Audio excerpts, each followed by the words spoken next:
Doctor Sreevarma ஆயுள் தரும் ஆயுர்வேதா அறுவை சிகிச்சை இல்லா குணம் ஆயுள் கால நிவாரணம். உலகெங்கிலும் இருக்கும் பிகைன் பக்தி நேயர்கள் அனைவருக்கும் வணக்கம். நமது மார்ச் மாத பலன்கள், மாசி மாசமான பொண்ணு, அந்த மாதிரி குருஜி உங்கள் பதிவுனாலே ஒரு ஸ்பெஷல் தான். உலகெங்கிலும் இருந்து ஒவ்வொருத்தரும் சொல்லும் பொழுது மனதிற்கு மிகவும் மகிழ்ச்சியாக இருக்கிறது. என்ன வேணால் நடந்துட்டு போடும் சார், மார்ச் மாதம் ஒரே ஒரு வார்த்தை தான், என்ன வேணால் நடக்கட்டும், நான் சந்தோஷமாக இருப்பேன், உசுருக்கு வேற என்ன வேணும், உல்லாசமாக இருப்பேன். அது அவ்வளோதான். எனக்கு ராஜாவானா, எனக்கு ராஜாவானா, உங்களுக்கு ராஜாவாக வாழ போகிறீங்க. அதனால் எதை பற்றி டிஸ்ட்ராக்ட் ஆகாதீங்க. சனி பயிற்சி வருதே, குரு பயிற்சி வருதே, ராகு கேது பயிற்சி வருதே, வரட்டும் சார் வரட்டும், இப்போ என்ன ஃபேஸ் பண்ணுவோம். மார்ச் மாதம் வருகிறது. என்னது? சனி பயிற்சி. மார்ச் 29 பொற்காசுகளை அள்ளி தரப்போகிறது. சரி, அதுக்கு முன்னாடி மார்ச் ஒரு மாதத்தை தள்ளணுமா இல்லையா?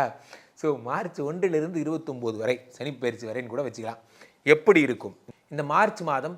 என்னென்ன பெரிய விஷயங்கள் எல்லாம் நடக்க போகிறது, யார் யாருக்கெல்லாம் வேலை கிடைக்க போகிறது, யார் யாரெல்லாம் ஃபாரின் போக போகிறீங்க, யாருக்கெல்லாம் குழந்தை பாக்கியம் கிடைக்க போகிறது போன்ற மிகப்பெரிய விஷயங்கள் எல்லாம் நாம் பார்க்கவிருக்கிறோம். அவ்வகையிலே ஒவ்வொரு ராசிக்கும் உரிய பலன்களை நாம் சொல்லவிருக்கிறோம்.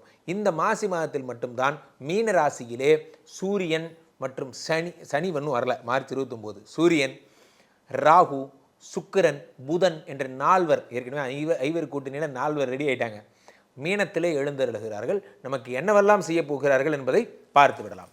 மிதுன ராசிக்காரர்களுக்கெல்லாம் இந்த மாசி மாதம் இப்படி இருக்க போகிறது. மார்ச் மாதம் வந்துருச்சு அப்படின்னால இந்த மிதுன ராசிக்காரர்களுக்கு மட்டும்தான் இந்த மாதம். ஏன்னா ஏப்ரல் மாதமும் உங்களுக்கு தான் சார், எழுதி கொடுத்துருங்க சார், மிதுன ராசிக்கு எல்லாம் எழுதி கொடுத்துருங்க. வர வர உங்கள் போக்கே சரியில்லை. நீங்கள் விருச்சிக ராசிக்கார காதலராக இருந்தீங்க, இப்போ மிதுன ராசிலாம் ரொம்ப உயர்த்தி பிடிச்சி பேசுகிறீங்க. பார்க்குறேன், வீடியோவில் பார்த்துட்டு தான் இருக்கேன். எந்த ராசி பற்றி நல்லது நடக்கும்போது நல்லது சொல்கிறேன், நல்லா புரிஞ்சு. கடகராசிக்காரங்கெல்லாம் போய் கேட்டு பாருங்கள். நான் எங்கேன்னு தேடிட்டு இருக்கேன். நேற்று கூட போரூர் கார்டன் ஃபேஸ் 2ல் அது தேடிட்டு போனேங்க. கடகராசி பற்றி இங்கே ஒருத்தர் சொல்லிட்டு இருப்பார், அவர் எங்கன்னு. நம்ம தேட வர ஆரம்பிச்சிட்டாங்களா அப்படின்னு சொல்லி நானே மாறு வேஷத்தில் தான் சுற்றிட்டு இருக்கேன். ஸோ அப்போது மிதுனராசிக்காரர்களுக்கெல்லாம் ராசியிலேயே பார்த்திங்கன்னா செவ்வாய் இருக்கிறார். முதல்ல ஒரு கெட்ட பாயிண்ட் அது ஒன்று தான். வழக்கமாக நான் எப்பயுமே கெட்ட பாயிண்ட் சொல்ல மாட்டேன். என்னுடைய பதிவுகளை பார்த்துட்டு நிறைய பேர் உங்கள் பதிவுகளை பார்த்தா எனக்கு தன்னம்பிக்கை வருகிறது, எனக்குள்ளே வாழணும்னு ஆசை வருது சார். அதுதான் முக்கியம். ஒன்று புரிஞ்சுங்க, ஒரு கலை தன் உன்னத நிலையை எப்பொழுது அடைகிறது, அந்த பிராப்தத்தை எப்போ அடையுது அப்படின்னா, அந்த கலை உங்களுக்கு பயன்படும் பொழுது அந்த பிராப்தத்தை அடைகிறது. வயிறு நினைப்பது மட்டும்தான் சமையலின் வேலையா? இல்லை. சமையல் என்பது ஜீவனை தொடும் பொழுது அது பிராப்தத்தை அடைகிறது. ஒவ்வொரு கலை எல்லாமே ஒரு அப்படிதான். வெறும் பேச்சாக இருக்கக்கூடாது. அந்த பேச்சால் ஒருவருக்கு வாழ்க்கை மாறினால் அதை விட பெரிய சந்தோஷம் எனக்கு எதுவுமே இல்லை. இந்த ராசிபலன் எனும் களத்தை நான் ஒரு சர்க்கஸ் கூடாரமாக பார்க்கிறேன். இந்த சர்க்கஸ் கூடாரத்திலே இந்த யானை இந்த பந்து விளையாடுகிறது உங்களுக்காக. நான் ஒரு விகடகவியாக மாறி உங்களை சிரிக்க வைக்கிறேன். ரொம்ப பெரிய கஷ்டம் சார் உங்களை சிரிக்க வைக்கிறேன். சிரிக்கவே மாட்டேங்கிறீங்க. தயவு செஞ்சு சந்தோஷமாக இருங்க. 10ஆம் வீட்டிலே உங்களுக்கு எல்லா கிரகங்களும் வந்தாச்சு, சந்தோஷமாக இருக்க போகிறீங்க. 10லே ஒரு பாவி இருந்தால் அரசனை போல் யோகம் உண்டு. 10ஆம் வீட்டிலே சூரியன் வந்து விட்டார். ராசிநாதன் புதன் இருக்கிறார். 1-4 கூடையவர். ப்ரமோஷன் வேணும், வாழ்க்கையில் முன்னுக்கு வரணும், புதாதித்ய யோகம். சுக்கிரன் ராகு இருக்கிறார். சுக்கிரன் யார்? உங்களுக்கு 5 கூடையவர்.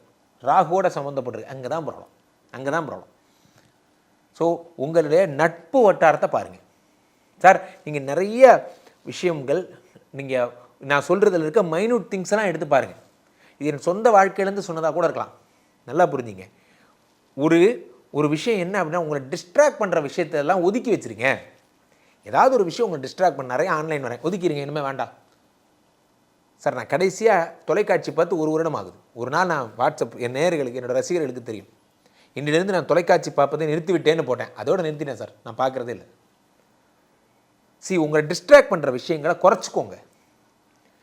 10ஆம் இடத்துல இத்தனை பேர் வரும்போது அதை பயன்படுத்துங்க. நிறைய பேருக்கு வாய்ப்புகள் வருவதே இல்லை. சில பேர் வாய்ப்புகளை வர்றதை பயன்படுத்துறதில்லை. சில பேர் பயன்படுத்தினாலும் அதிர்ஷ்டம் வர்றதில்லை, அடுத்த லெவல் கூட்டிகிட்டு போகிறதில்ல. நீங்கள் கடையை திறந்துருப்பீங்க, திறந்தப்போ தான் அந்த தெருவில் இந்த மாதிரி திடீர்னு ஒரு கொரோனா வந்துருச்சு, கடையை மூடிட்டு போயிட்டான், தெருவே மூடிட்டு போயிட்டான். எவ்வளோ பேர் 2020 தொழில் முனைவர்கள்லாம் இல்லாமல் போயிட்டாங்க. 2020 நடந்ததை நினச்சி பாருங்கள். எத்தனை தொழில் ஆரம்பித்தவங்கலாம் கொரோனா காலத்தில் எல்லா கடையும் ஷட் டவுன் ஆகி பெருத்த நஷ்டத்தை சந்தித்தாங்க. அப்போ ஒரு வாசகம் நான் படித்தேன். கொரோனா காலங்களில் பிஸ்னஸில் இருக்கிறதே ஒரு சாதனை. பிஸ்னஸ் பண்ணுறீங்களாங்கிறது சாதனை இல்லை, பிஸ்னஸில் இருக்கிறதே ஒரு சாதனைன்னு நான் படித்தேன். அந்த மாதிரி இப்போ நாள் வட்டத்தில் பிஸ்னஸில் இருக்கிறதே சாதனை. என் மனைவி அடிக்கடி கேட்பா, இந்த இது இப்படி போகுது அப்படி போகுது, இந்த பிஸ்னஸ் இப்படி இருக்கா அந்த பிஸ்னஸ். நான் சொல்லுவேன், எந்த பிஸ்னஸும் போகக்கூடாது. பிஸ்னஸில் இருக்கிறதே ஒரு சாதனை எல்லாருக்கும். ஒவ்வொரு குடும்பங்களை நான் பார்க்கிறேன். ஒரு நாளைக்கு ஒரு 50-100 குடும்பங்களோடு நான் பேசுகிறேன். பெரும்பாலான கொஸ்டின் என்ன அப்படின்னா, பணத்தை கொண்டு போய் பெருசாக இன்வெஸ்ட் பண்ணி மாட்டிக்கிட்டவங்கள தான் நான் பார்க்குறேன். எல்லாம் இந்த 10ஆம் இடத்துல கோக்குமாக்கா யாராவது வரும்பொழுது இன்வெஸ்ட் பண்ணது தான். 10ல் இத்தனை பேர் வர்றப்ப this is the right time to invest. மிதுனராசிக்காரர்களே, உங்களுக்கெல்லாம் ஒன்று சொல்லுகிறேன், this is the right time to invest. ஏன்னா இப்போ ஆரம்பிச்சிங்கன்னா ஏப்ரல் மாதம் மே மாதம் உங்களுக்கு ராசியிலேயே குரு வந்துடுவார். வந்ததுக்கப்புறம் 5, 7, 9, 10 ஒரே தூக்கி மேலே வைப்பார். அதுக்கு ஒரே விஷயம் நீங்கள் பண்ணணும், கூடா நட்பு கேடாய் விளையும்.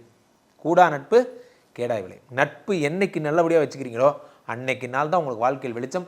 அந்த தேவையில்லாத நட்புகள் நம்ம கூட இருக்கக்கூடாது. நல்ல எண்ணங்களுடையவர்கள் மட்டும்தான் நம்ம கூட இருக்கணும். அதை மட்டும் மைண்டில் வைங்க. தொழில் பண்ண விடாமல் கெடுக்கிறவன், மச்சான் இன்றைக்கி நைட்டு பார்ட்டி பண்ணலாமா, ஒரு பார்ட்டி பண்ண வேண்டாம், இன்றைக்கி உருப்பிடலாமா, இன்றைக்கி வேலை செய்யலாமா அப்படின்னு யோசிங்க. அதனால் மிதுனராசிக்காரர்கள் இந்த மாதம் இன்றைக்கி வாய்ப்பை பயன்படுத்துங்க, இன்வெஸ்ட் பண்ணுங்கள், ஹாப்பியாக இருங்க. கீழே போய்ட்டு இருக்க இந்த 2 நம்பரை கூப்பிடுங்க. உங்களுடைய சொந்த ஜாதகத்தை பார்த்துக் கொள்ளுங்கள். உலக புகழ் வாய்ந்த நமது ஸ்ரீமடத்திலே தினசரி நடக்கின்ற விஷ்ணு மாயா யாகங்களில் கலந்து கொள்ளுங்கள்.